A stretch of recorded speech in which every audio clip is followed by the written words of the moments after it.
Courtney ways. What is up, Fence fam? Joe Evers, the fence expert, coming to you live from FenceTech 2024, Nashville, Tennessee, with the one and only Caleb Roth. Here we are. Thanks for having me, Joe. It's good to be here. Caleb, I appreciate you coming on. We are essentially in your backyard. Pretty close, yep. You could almost hit it with a rock from here. This is my stomping grounds, man. I used to catch the bus right down the street from here. So is that right? Yeah, yep. Very good. Well, I tell you, like I said, we're at FenceTech 2024. What a show, huh? Man, I'm looking out. It's like a whole ocean of fence people. It's a really good change. It's a positive change for the fence industry. I've never seen, and everyone we spoke to has never seen a FenceTech quite like this one. It's big, and it's I guess 2024 is what it is. Yeah, we were talking about this earlier. So yesterday, attendance through the door plus or minus about 4,000 people. Yep. Now, to put that in perspective, FenceTech 2023 last year in Oklahoma City, all 3 days, roughly about 4,500. So in one day, we had the equivalent of an entire show worth of attendees walking through these halls. It's really nice. And then this setup here that we're working with, there's something about it that makes me just want to report the news being up here. And so, well, it's cool I tell you what, that. Shout out to AFA, my salesman, for making this happen. We're coming to you live from the AFA booth here in is it the Music City Hall? It's Music City Center, yeah. Music City Center. My salesman provided the booth. Thank you. Shout out to my salesman. The Know Before You Go studio here within the AFA booth. So shout out to those folks for making this possible. Caleb, I wanted to bring you on and talk a little bit about Gopher wood. If you guys watched the live we had 2 weeks ago, not even 2 weeks ago, this is last weekend, we were talking about Gopher wood. And I wanted to continue that conversation because I really think this is us getting in on the ground floor of a great product that I think a year from now, Gopher wood's known coast to coast. So I want to get in early so that those that are watching are kind of early adopters. They have early access to this. Yeah, cool. What is Gopher wood? Gopher wood is really simple. It's just it's a solved problem. It's a scratch to the itch, right? So 98% of fences never get stained, and probably 90% of the guys who own a fence company and don't do staining want to do it, but they don't want to take on the responsibility, the liability, or the don't have the workforce, don't have the time, what have you, etc. And so Gopher wood is just a pre-finished fencing product. It's instead of building a fence like this, you can build one. I wish it would change colors when I did that. You can build one that's already stained, and this is an ideal situation for Gopher wood, right? Like in this scenario, in this booth inside here, no one would stain this. Maybe not no one. Hardly anyone would stain this, right? Because we're worried about overspray, worried about drips and drops. You want to take the time, yeah, absolutely. But with a pre-stained solution such as Gopher wood, it would have already come in stained, both the rails and the pickets. They could have been built on site, but the end result is we would have had a stained backdrop rather than a natural backdrop. You got it. That's it. There is quite a bit of liability when we're talking about staining in a backyard, right? So we're worried about wind direction and wind speed. It doesn't matter what neighborhood you're in. It seems like those little droplets of stain always find their ways to like a Mercedes or an Escalade or something like that. Never winds up on your own work truck. It's always on someone else's vehicle. Well, I think the problem there lies in when the first time you do anything, you're probably not the best, right? Sure. Yeah. And so a lot of guys from the fence industry move over and they start staining and they don't get the proper training, or maybe they got misinformed somehow, or maybe they saw somebody else doing it a certain way and they thought that they could perform at that same level, and they do wind up with overspray. They could wind up with anything like that. And there's we can fix a lot of those problems. Yeah. But the thing is many times the mistake the first time is enough for the owner of the fence company to go, you know what, it's probably not worth it. We just won't do it. Now, if you stick with it, you'll figure it all out and it'll be fine. Sure. So that's why a lot of times we recommend, hey, let's just refer you to somebody who's really good at it already, or you find yourself a paint company, somebody like that, that either you can hire or you can send your crews out with to maybe learn, give them some free labor or go to some classes. But that's just, it's not for everyone. So Gopher wood is a product that can literally be for everyone. Absolutely.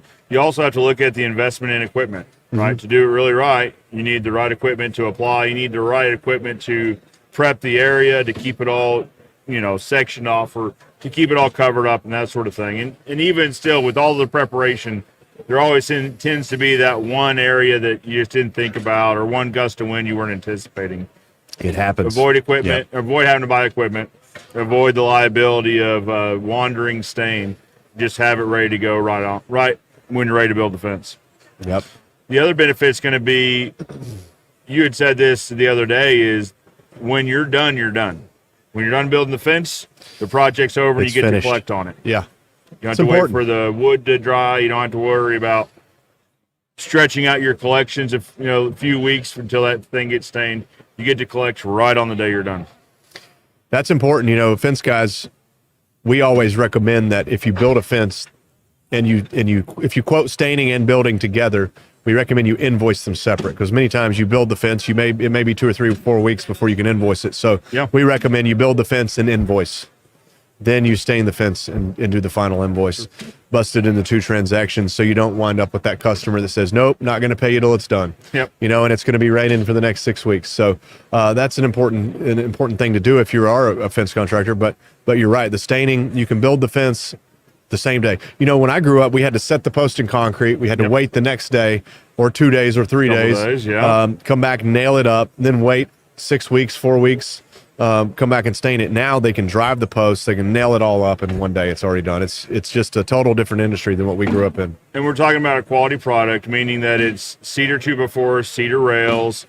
So we're talking about a quality product to begin with, that then we're applying quality stain to. Yeah, we're talking about a kiln dried product. So kiln dried meaning we're not going to have to worry about it coming wet in the bundle. So it's kiln dried, it's ready to stain. We're staining it in a factory setting, staining all 6 sides. We're back brushing everything. We're not dipping it. We're running it through a machine that's automated line that will do all the back brushing on the top, bottom, and sides. And then when you build a fence with that, it's never been exposed to UV before it was stained, so it's going to last longer. And because it was kiln dried, it absorbs a ton of oil. If you look at our process video on our website, it's going to soak in all this oil that's going to keep water out of it. So we really don't have to worry about expansion and contraction very much. We don't have to worry about warping, cracking, and twisting. Coal rates probably 1%. Versus 15 or 20% in some other lumbers that we see. So we're checking a lot of boxes just based on experience in the industry. And it sounds like it's a more stable product then. If we're already kiln dried and then we're staining it, we're stabilizing it against shrinking, obviously, because it's already kiln dried. We're stabilizing it against warping and twisting. And correct me if I'm wrong, but what I'd always been told was, so cupping, warping, and twisting is primarily a byproduct of drying unevenly. Yeah, that is a good way of looking at it. If you look at my fingers here and we say these are the lines or the growth rings in wood, and then we have that little bit of meat in between each one. If this is a curved piece of wood or a curved set of rings, and they grow and they dry out faster or slower in some areas, things split. That's where we get the cracking, and those growth rings will open up and pop.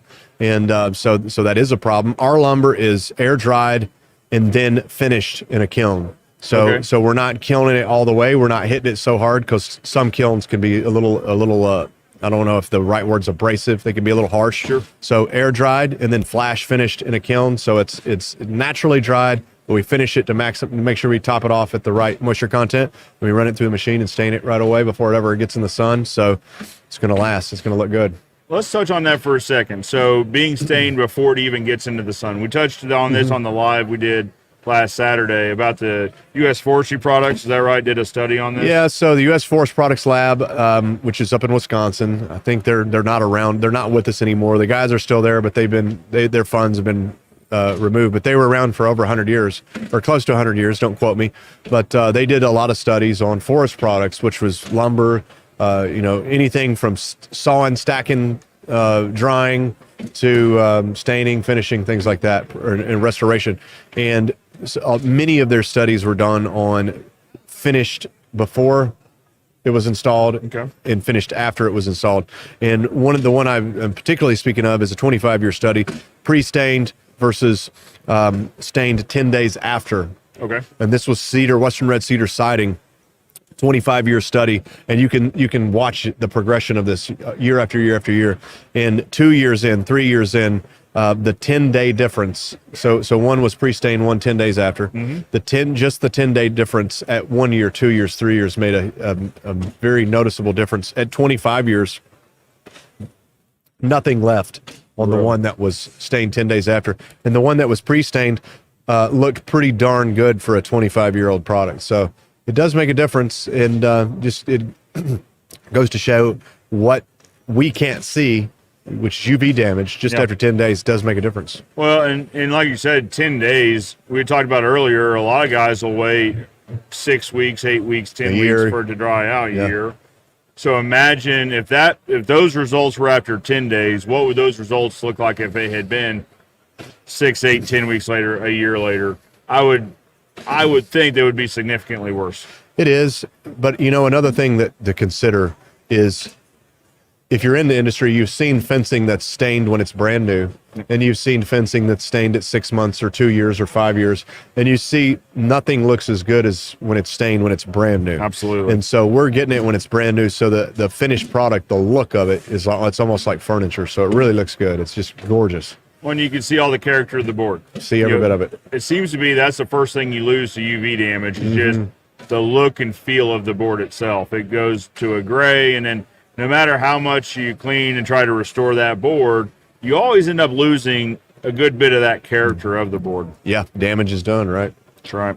So by doing it, by pre-staining it, you guys are actually applying the stain before any of the damage is done, making for a more long-lasting product. You got it. Let's talk about the 6 faces. You mentioned that as well. Okay. Why is that important to make sure all 6 faces are Well, covered? if the fence is on the ground or close to the ground and we seal the bottom side of it before it's installed, we can prevent some wicking, we can prevent some rot damage. A lot of times if you stain the fence after it's built and it's sitting on the ground or sometimes below grade, you just can't get stain there. And then same thing on the backs of your 2x4s, Yep. The backs of the pickets, a lot of the end grain sometimes. A lot of contractors do a really good job of getting the end grain. Some of them don't. Sure. And so, that's where your moisture comes in and out of your board. When your pickets are typically on a privacy fence, these pickets would be butted up against each other. It would be really difficult to make sure that those inside faces were covered at 100%. Yeah, you can get a lot of stains, particularly with oil-based stains, to wick around the bottom, wick around the top, wick around the sides, but you're never going to get a full coat. Yeah. So it does make a difference, yeah.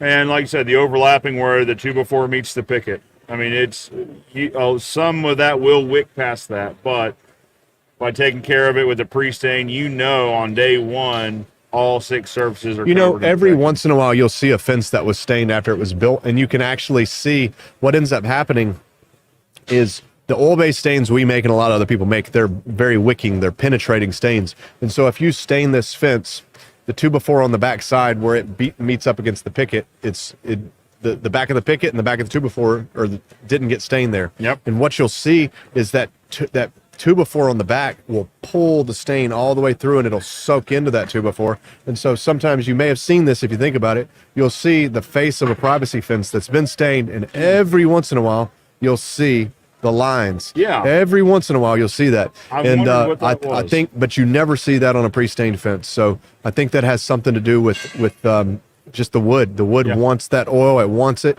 It's going to take it any way it can get it. It's thirsty. It wants to absorb as much as it can. Interesting.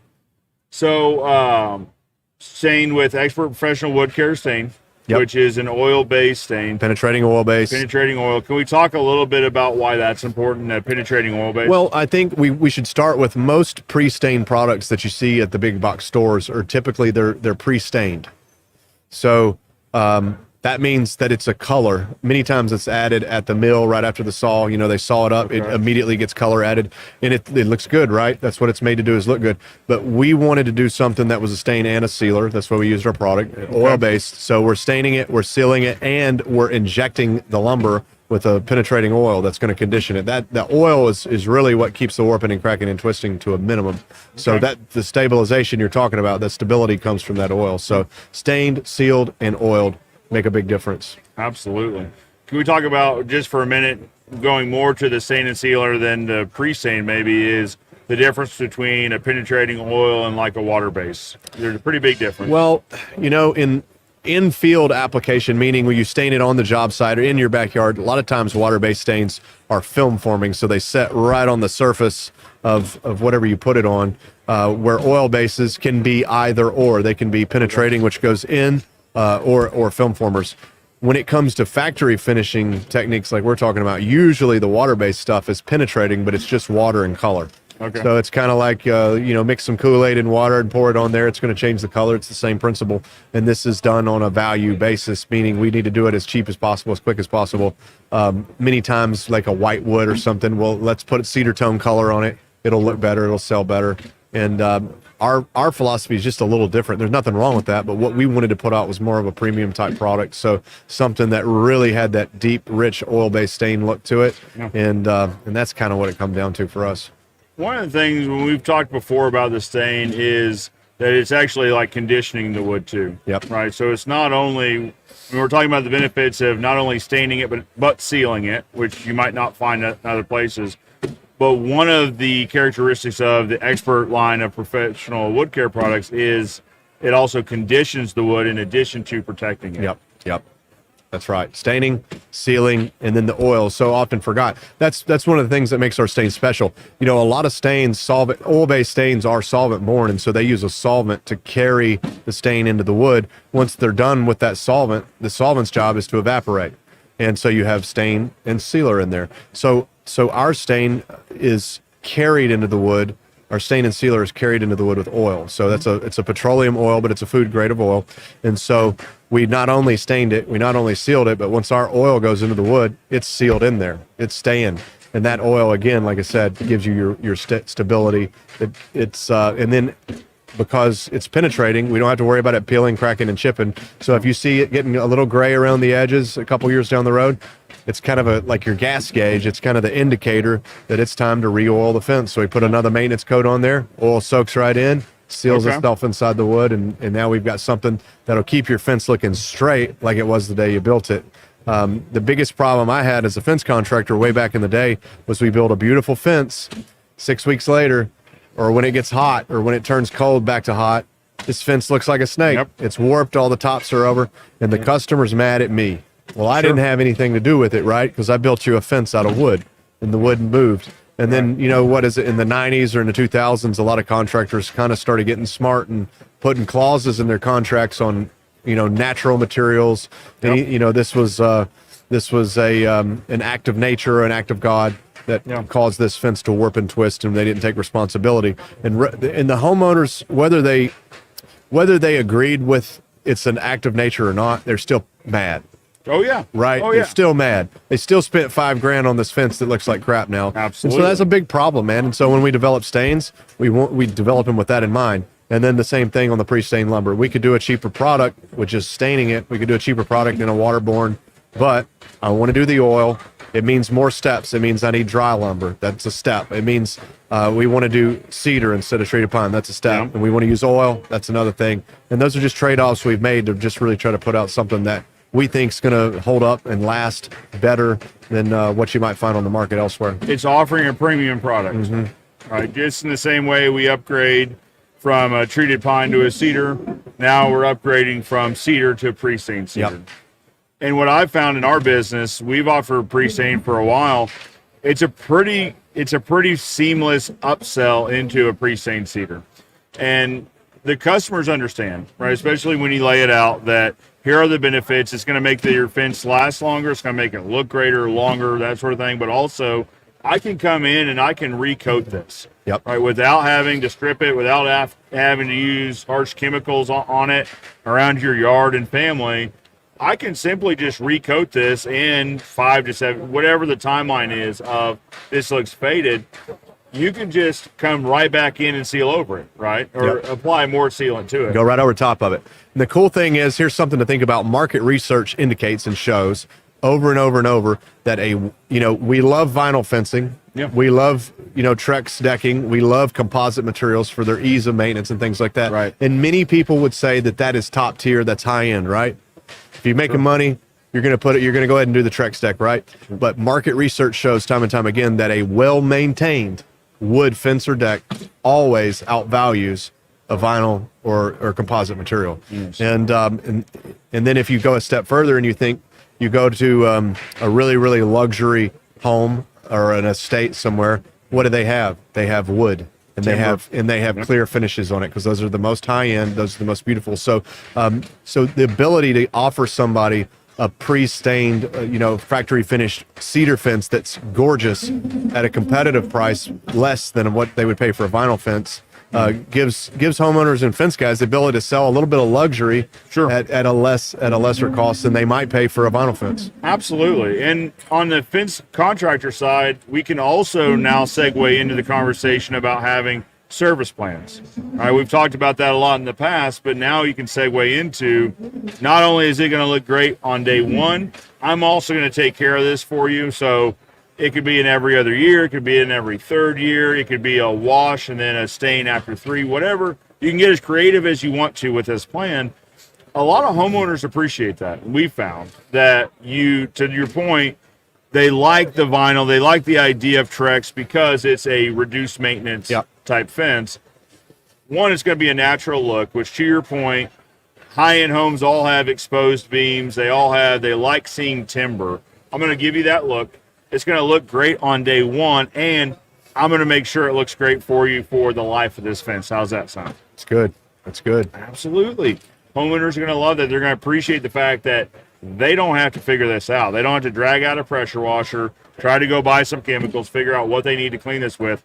No, sir. No, ma'am. I will absolutely take care of that for you. The idea is to make it easy on the customer. If you can take the thought process out of it, make it easy for them, it's a win for everybody. Absolutely. Absolutely.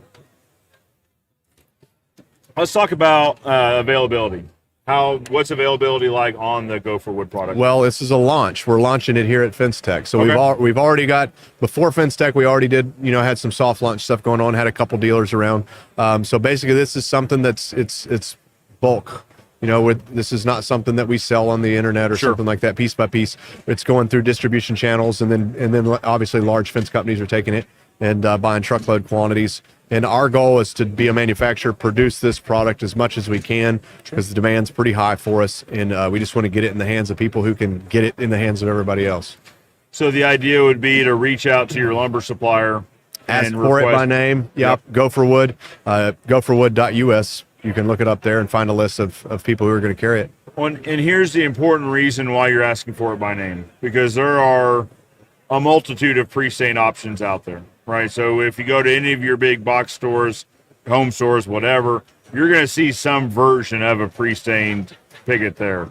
But we already talked about those pickets could be stain only without the sealant. It could be any of a number of things. It could be pine.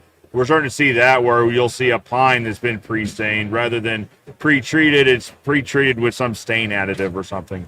Asking for it by name, make sure that you're getting a kiln-dried cedar product. It's a quality picket from the get-go, right? Even before it hits the stain machine, but it's also factory finished stain with a stain that the industry has known for years and has come to trust. Yeah, so it's available in a import kiln-dried or a Western red cedar kiln-dried. Okay. And we've also got 7/8 tongue and groove, rough on both sides, fence track boards. So pretty much whatever you want, we've got you covered. And the one thing that will set us apart, like you said, the reason to ask for it by name is because when you cut it in half and you look at the penetration of the oil into the wood, you'll know and you'll be able to clearly see the difference. It's complete. And I think that's the demonstration I love the best is, like you said, cutting it open, and then you can see it's completely coated. It has soaked it to the core of this product where it doesn't leave any areas for that water to maybe find pockets to reside in. You got it. Let's talk for a little bit. So you've got pickets, but you're also doing rails as well. Gopher wood isn't only the picket, it's the rail as well. Yeah, another problem we saw in the industry was a lot of pre-stained material was using rough cut pickets and smooth cut rails, runners, 2x4s. Yeah. And so our rail is a rough cut as well.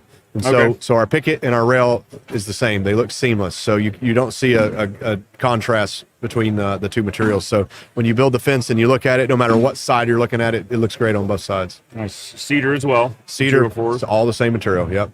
Now the thing I like about it, and we had talked about this in an earlier video, is the square corners. For me, that's a big deal. Your 2x4s are all square corner? Yep, square cornered. I mean, we can pretty much get any cut you want, but I like dimensional lumber to have square corners on it. Yeah. I like timbers, I like beams.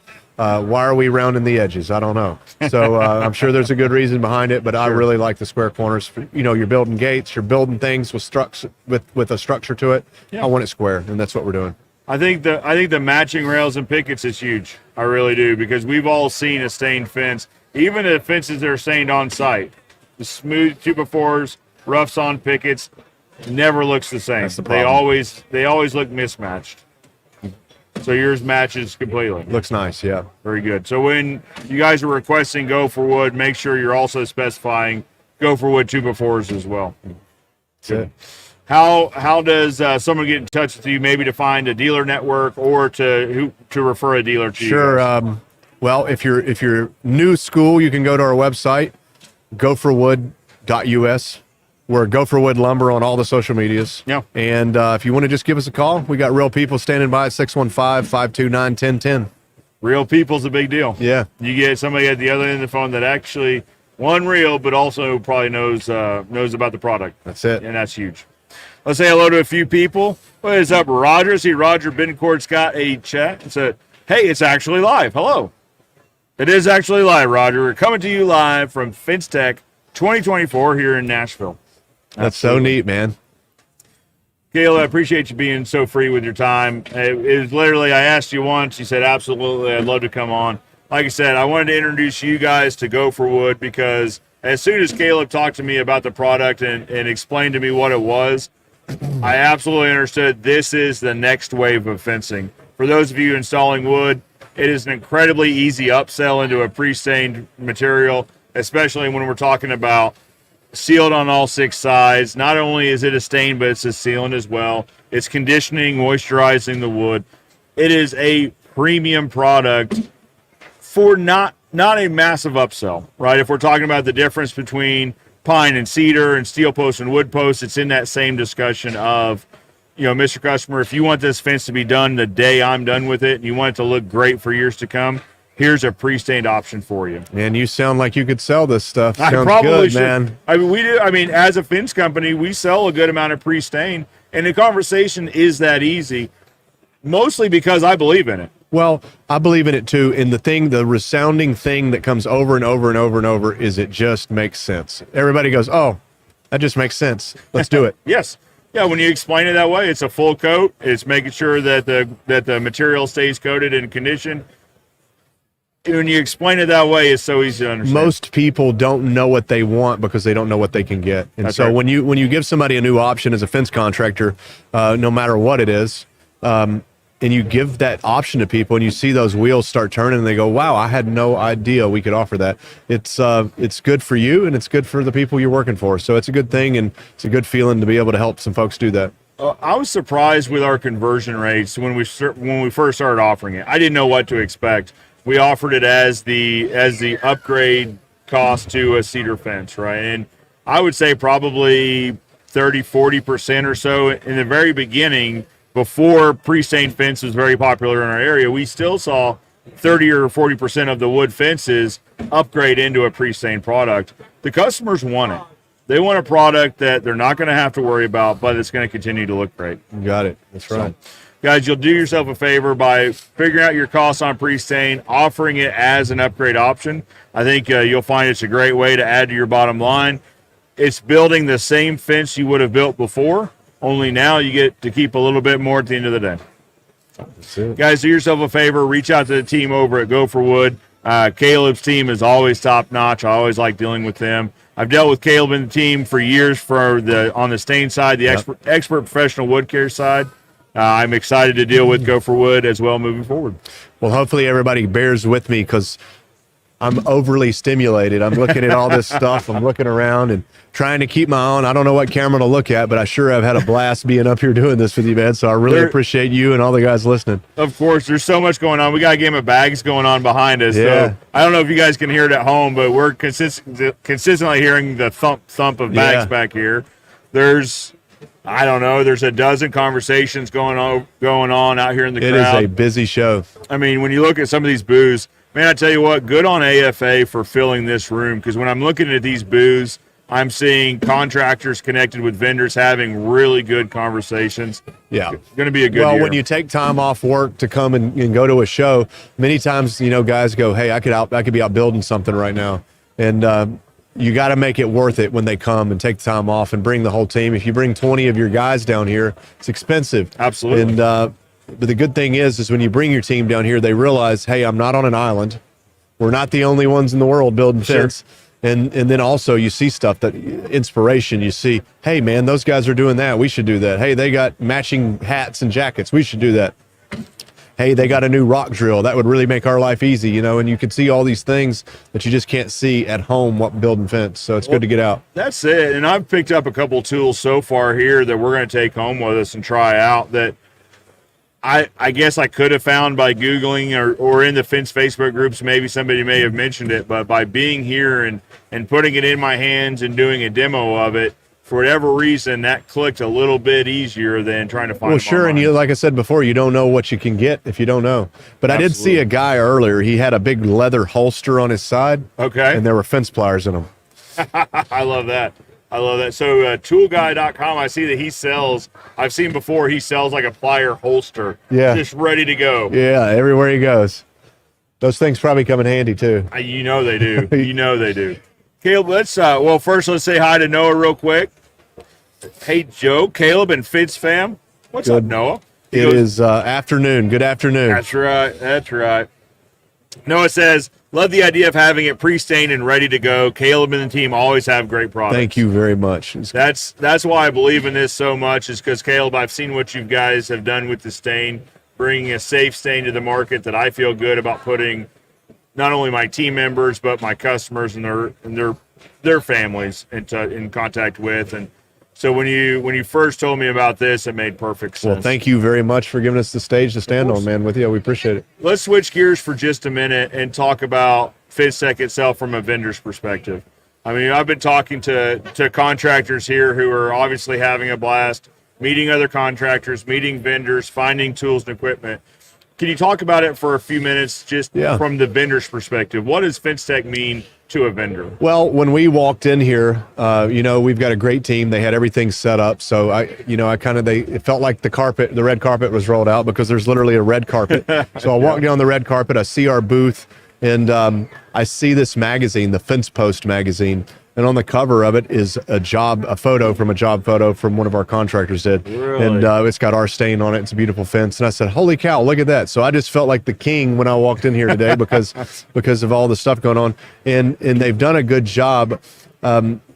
I guess, I don't know what you call them, but they've got a social media team or a marketing team. They've come around, they're interviewing all the folks who have booths here, make you feel really special. And they, I guess, put that on social media and their magazines and stuff. And so that's good to get you, to get the word out about it. They've got everything for everybody to sit. There's games, there's entertainment for people who are tired of being on their feet all day. And then there's an endless sea of booths here of just all kind of different things. And not only is it good for the vendors just to be here in front of customers, it's good because there's other vendors you want to do business with. Absolutely. And it's like, hey, what you do would really help my customers, and my customers are already buying. There's some synergy there. And so, man, I just think it couldn't be any better. And I got to be honest, a lot of guys talk about the FWA and the AFA. I think since I heard a lot of things about there's only room for one association, or maybe one association would run things and the other one would not. I think I've seen nothing but an elevation since these things have happened. And so I agree. I think AFA is probably better than it's ever been. The fence, this FenceTech is better than it's ever been. And I just can't wait to see where it goes from there. A rising tide really does raise all ships. And I'm just, the fence industry's been so good to my family. Sometimes being in the fence industry, you get a little wore out. You go, man, maybe I should get in another industry. But, it's took care of my family. It took care of my parents growing up. It took care of me. It took care of my kids and probably my grandkids it'll take care of. And same for all of us in this room. So, man, I'm at a place in my life where I'm just very, very, very grateful to be in this industry because I really do love it. And I'm super proud to see it. Because when I was my dad's generation in the fence industry, all the contractors would meet up at the supply yards. They talked. Everybody knew everybody. Everybody was friendly. When I got into it, you would have thought like it was, we were fighting for different armies. It was like there was no talking to one another. Everybody was out to get each other. People were stealing stuff from people, intellectual or whatever. And, today, it's a different environment. It's a different thing. There's collaboration. Now, there's tools that make it so you don't have to really know the trade as much as you used to be a good salesman. Sure. There's tools that make it to where you can be a great installer without being, having some of the skill and knowledge that you used to have to pull it off. And so, man, it's opening up and making the fence industry a better place. And I think the end consumer is getting a better finished product nowadays than ever before. I think they're the ultimate winner. Yeah. Right? Is they're getting a better product installed more efficiently to a higher standard. They are the absolute winner. And this is, the industry is driving up. Everybody's driving up. Everybody, it's not a dog eat dog world anymore. It's a, let's build all upon, we're all building on that same pyramid, and we're all part of it. That's it. Who is it? Gary Vaynerchuk. I heard him talking once about building the tallest building. He said, you can have the tallest building one of two ways. You can put in the time and effort and you can actually build the tallest building in the city, or you can go get a bulldozer and tear down everyone else's building. But at the end of the day, option B leaves you with a mediocre tower amongst a sea of rubble. Who wants to live in that city? Yeah. Right. Let's be the city that is constantly striving to build the tallest tower to improve our businesses and our processes. And maybe we're not the tallest tower in town, but now all of a sudden we find ourselves in a community that's focused on building itself up, building others up, and ultimately, that's a community I would want to work in. I'm with you, man, and I'm here and loving it. I like where we're at right now as a community, as a professional industry.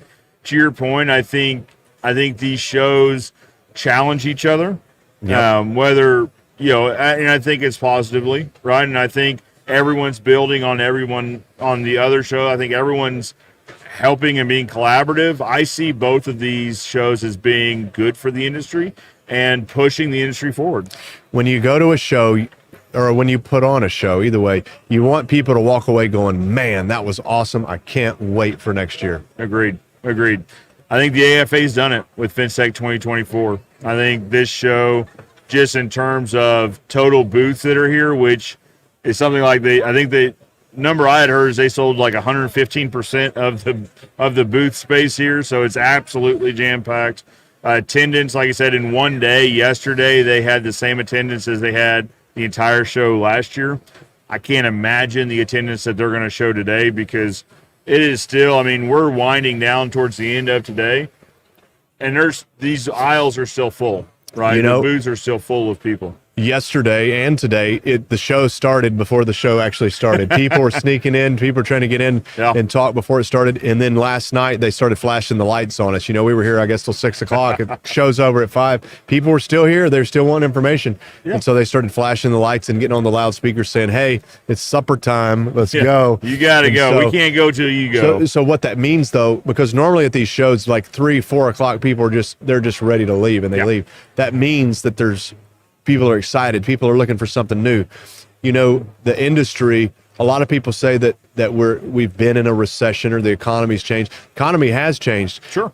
What's happened is, for those that have been through, the 07, 08, 09s, what's happened is the economy has normalized. It's a little more of a normal economy. It's normal to have to call leads multiple times to get them to do business with. Yep. It's normal for people to say, hey, there's another guy cheaper. Hey, there's a lot of things that are normal that we weren't used to during the COVID era.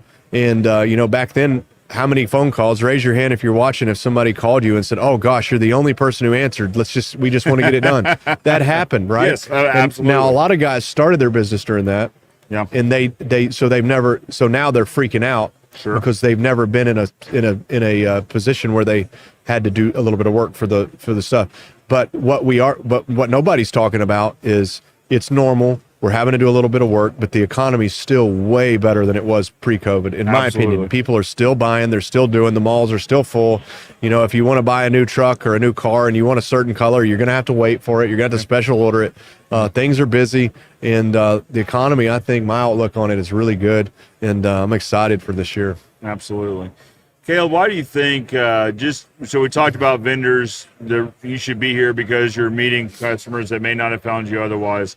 How about for the attendees, for those at home that weren't able to make it this year, what would you say to them to encourage them to come next year at Salt Lake City? What if you found something here that would change your family tree? Meaning, okay. Meaning, I know guys that have come to FenceTech and found products that have added millions of dollars of net profit into their business. Now these are bigger fence contractors. Sure. You know, sure. if you've got $100,000 fence company, don't expect to make an extra $3 million by finding something to show. Right. But you can. There's opportunity here, and it's a sea of opportunity. And so if, you can't find that on the street. You can't find that flipping through a magazine, and you generally are not going to find it on the internet either, because you got to look for it to find it on the internet. Well, I'm fairly active in a lot of the fence Facebook groups, active online. I know how to find what I'm after. There's probably half a dozen vendors here that I had never met before that I got a chance to stop, sit, talk with. One of them was a tool manufacturer, so I got to see their particular kind of tool. I think it's going to change one way of how we install fencing. I think that's one of the main benefits, right? Is it cuts down your search time. They're here. All the vendors that you really want to see and you really want to do business with, they're here and they are ready to talk to you and give you demonstrations. Well, I saw this thing. The coolest thing I saw is called Reality Fence. Yes. It's an app on your phone. You download the app. I guess you have to pay for it, and it's well worth it. You click on the floor. There's a dot there, a crosshair. You put there, and then you mark out exactly where you want the fence. It measures within like 1,000th of an inch, and then you select what kind of fence you want, and it will, in augmented reality, show you on your backyard in 3-dimensional. You can move it around, the fence you want. Privacy fence, vinyl fence, chain link fence, aluminum. And it shows it in the correct proportion. You can see, well, if I build a 6-foot fence here, is it going to block out my neighbor? Yeah. And in real time. You go, nope, it's not going to. Or you go, absolutely, it is. And man, that is just, if I would have had that back in the day when I was a fence estimator, I would have changed the world, man. It would have been a big thing. It's accurate. So you talked about the length accuracy, which is there. He was by this morning. We were talking about, I was like, how accurate is the height though? Like is it going to be true to form? He goes, I don't know. Let's see. And so we measured the remainder of this booth. I mean, we had the backdrop here, but it doesn't go the full width of the booth. So we measured the little 3-foot section between the edge of the backdrop and the edge of the booth, 6-foot privacy fence. I'm telling you, it was within an inch visually of how this fence is. I saw another one I heard about called Mosier. I've seen it on the internet where you walk around and you measure things. It calculates elevation. It calculates everything you can think of on the job site, and it'll show you where to put terminal posts based on elevation. It'll show you where to. Sorry, we had a bear walk into the thing and try to scare us. It'll also show you the rise over run if you're doing gates. Yeah. You got to build a custom gate on unlevel ground. It'll do that automatically. There's no guesswork. I was talking to Josh Rand about this, and he was talking about he went and measured a yard, and he measured the points and all that. Speaking of elevation, so he went to the customer and said it's going to be whatever it was, so call it $30,000 or something. The customer said, well, I did some research on the internet, and it should be about $25,000 or whatever, about $5,000 less than his bid was. He said, well, let's think about it. One, that's probably like some sort of national average. That's not for our market. But two, that's probably for a flat yard. Let me send you the elevation map of your yard to show you that it's got a pretty significant hill in the back. So we're not just running equipment over a flat yard. We're going to have to climb this hill. We're going to have to go across the top of the hill, and then we're going to have to come back down. Ended up selling the job because the customer was kind of blown away that there was an elevation map, not only a job layout, but an elevation map of his property. Man, it's next level stuff here, man. I'm gonna have to check it out. I haven't spent a lot of time over there to see it, but I agree. The sky's the limit here, man. There's everything you can think of, and it's family friendly. Bring your kids. Yeah, there's all sorts of kids running around. Like I said, they've got sacks going on behind us. They have like a massive food court on the other side of the park here, so the park area is where you've got all your yard games going on. Food is right here on site. Guys, if you're in the area, tomorrow is actually, we're winding down to today. Tomorrow's the day to come because also, and they say local, I don't know how they're defining local, but if you're local to Nashville, you can actually come in for free tomorrow. They're opening the doors up. You don't have to buy a ticket. You don't have to pay to come in. It's absolutely We'll have to free share tomorrow. that. And you know what else? I heard that there's a stain company giving away empty buckets. I've seen a lot of buckets running going around. here. Yeah. What a great idea. And I think they said expert on them. I believe that's right. Yep. Let's talk about these buckets for just. I know we keep transitioning. We were talking this morning about these buckets and how impressively thick these things are. Can you run us through real quick just how impressive these? I as a fencing contractor, I was impressed. So I think maybe there's some people out there that would be. It's a really good bucket. So our stain, the oil-based stain we make at Expert is it's super low VOC, right? So we don't have solvents in there, so therefore we can put it in a plastic bucket, just like motor oil comes in a plastic bucket. And so we put our stain in a plastic bucket. Now I understood, because I grew up in fencing, and I understood virgin material versus regrind material for, as it translated to vinyl fencing. Sure. So when we got a bucket, they said, "Do you want a regrind bucket or a virgin material bucket?" They said everybody buys the regrinds because they're cheaper. And I said, let's get the virgin material bucket. So we did virgin material buckets, and they were 90 mil. That was industry standard. Some people use 70s. We were using 90s. Well, when COVID come around, the price on the buckets went up, and apparently the quality went down because we had some problems with some of the buckets. They just weren't great.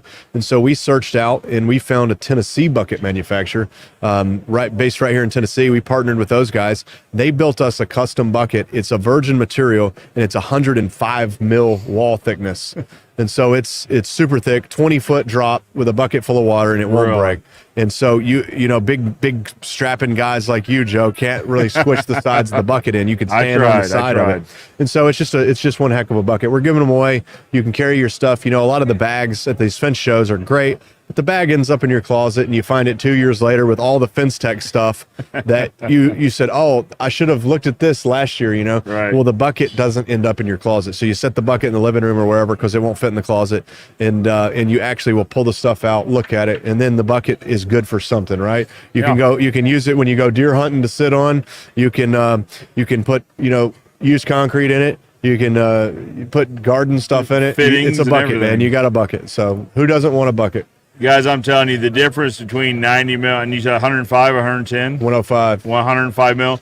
The difference is significant. Well, that's because it's not just the thickness; it's also the hardness. It's a very strong material. It is. It was impressive. So, guys, if you're in the Nashville area, stop by tomorrow. Free to get in. We would love to see you here.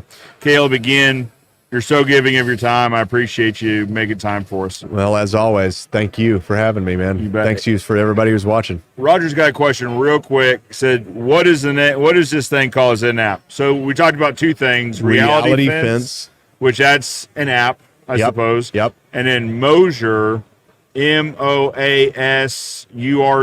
Moasure, does that sound right? Yeah, Moasure, instead of an E, it's an O. Yeah, there you go. So those are the two things to talk about. Both are great things. You should definitely check them out. That's it, man. Guys, stay tuned. We're going to have one more interview today. I believe we're going to have one, maybe two more interviews tomorrow. Stay tuned. Make sure, as always, you are subscribed to the channel. Notifications are turned on. That way you get notified each and every time we have new content available. For now, Joe Everest, Caleb Roth, reminding you that good fences make good neighbors. And we'll see you next time. See you next time.